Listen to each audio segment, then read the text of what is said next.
The first time I met Gwendolyn Brooks was in 1996 at the Chopin Theater.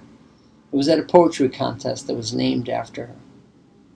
2 years later, she accepted my invitation to speak to the student body at a high school literary festival I directed. She needed a driver, and though I'm sure she would not have scoffed at my Ford Escort, there was this heavy snow expected, and my good friend had a Volvo station wagon that he didn't want me to drive. As we drove her back to Hyde Park after the festival, my son Kane leaned up toward the passenger seat and asked Miss Brooks if she was married.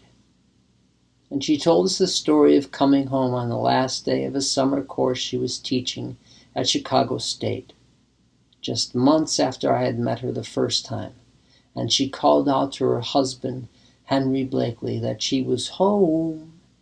"Henry, I'm home." But he had died that afternoon in his easy chair. She was that kind of generous with her life and her stories. This poem, The Wall, was another kind of generous. The Wall of Respect was an outdoor mural created in 1967 on the south side of Chicago by a group of visual artists from the Organization of Black American Culture.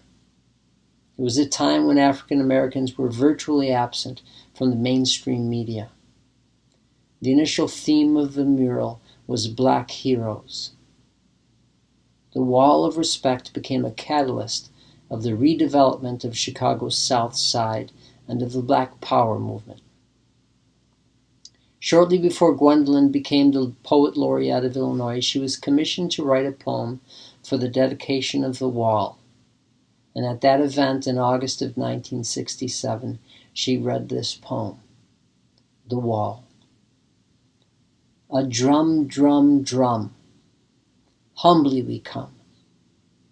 South of success and east of gloss and glass are sandals, flower cloth, grave hoops of wood or gold, pendant from black ears, brown ears, reddish brown and ivory ears.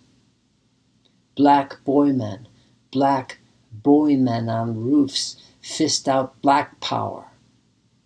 Val, a little black stampede in African images of brass and flower swirl fist out black power. Tightens pretty eyes, leans back on mother country and is tracked, is treatise through her perfect and tight teeth.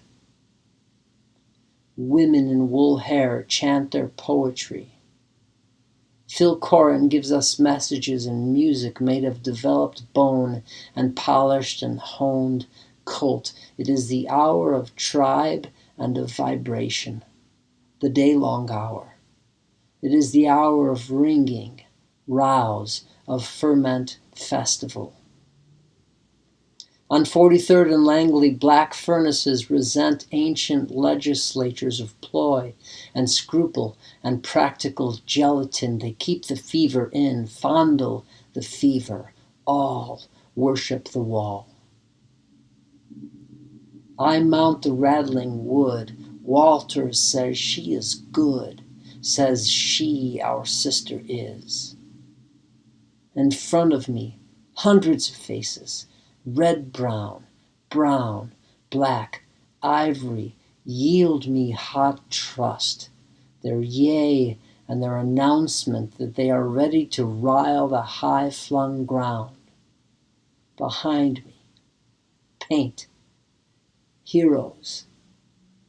No child has defiled the heroes of this wall, the serious appointment, the still wing, the scald, this flute, this heavy light, this hinge. An emphasis is paroled. The old decapitations are revised. The dispossessions beakless, and we sing.